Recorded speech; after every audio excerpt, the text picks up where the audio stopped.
Saya Arif Nuruddin akan menjelaskan mengenai jawaban pertanyaan nomor 1, yaitu ya.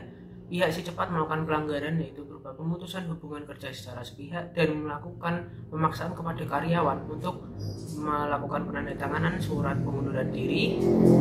Dengan hal tersebut, pihak si cepat tidak memberikan uang pesangon dan hak-hak sepenuhnya untuk karyawan. Di sini pihak si cepat melakukan pelanggaran pada pasal 154 ayat B Undang-Undang Ketenagakerjaan yang menyatakan bahwa pekerja atau buruh mengajukan permintaan pengunduran diri secara tertulis dan atas kemauan diri sendiri tanpa adanya indikasi tekanan atau intimidasi dari pengusaha. Namun di sini pihak si cepat melakukan pemaksaan kepada karyawan untuk melakukan penandatanganan surat pengunduran diri, dan dengan hal tersebut maka pihak si cepat tidak membayar uang pesangon dan tidak memenuhi hak karyawan. Menurut saya pekerja tidak bermasalah dan yang salah adalah dari pihak si cepat karena kesalahan prosedur saat PHK. Seharusnya yang di PHK itu adalah pekerja yang sudah benar-benar melakukan kesalahan dan juga sudah dikonfirmasi kebenaran yang dilakukannya. Baik, melanjutkan pertanyaan yang ketiga. Jadi ada beberapa tahap penyelesaian yang akan saya lakukan sebagai direktur si cepat, yaitu pertama-tama seperti tertera dalam berita, yaitu saya sebagai pihak pengusaha akan memberikan klarifikasi dan meminta maaf kepada para karyawan yang terdampak. Jadi klarifikasi yang telah saya lakukan yaitu mengklarifikasi bahwa adanya kesalahan prosedur saat memberikan PHK tersebut, yaitu ketidak tepat sasaran dari pihak pengusaha untuk memberikan PHK, yaitu yang seharusnya diberikan kepada karyawan yang bermasalah. Lalu selanjutnya adalah kami akan melakukan mediasi yang diadakan oleh Menaker, karena Menaker sudah terlibat dalam kasus ini.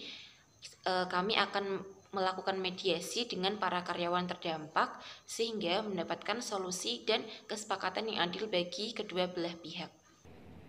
Menurut pendapat saya, terdapat pelanggaran yang telah dilakukan oleh pihak si cepat, berupa kesalahan prosedur dalam proses perombakan pegawai, yang mana terdapat unsur paksaan dari perusahaan si cepat kepada karyawan dalam penandatanganan surat pengunduran diri.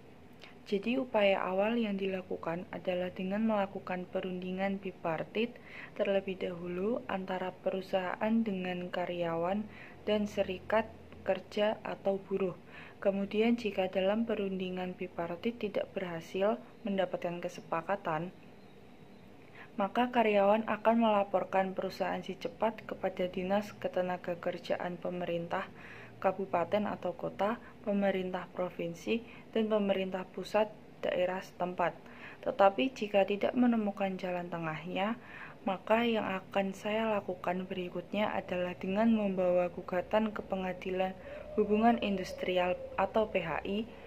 Namun jika masih belum menemukan jalan tengahnya, maka gugatan akan dibawa kasasi ke Mahkamah Agung untuk mendapatkan putusan PHK yang mengikat kedua belah pihak antara karyawan dan si cepat selaku perusahaan yang telah dilaporkan. Baik, saya akan menjelaskan poin kelima apabila saya menjadi pejabat Kementerian Ketenagakerjaan. Langkah pertama yang dapat dilakukan adalah dengan melakukan pengecekan ulang terhadap internal dari si cepat itu sendiri. Apakah si cepat telah melakukan PHK massal tersebut sesuai prosedur, baik melalui alasan dan sebab terjadinya PHK massal tersebut.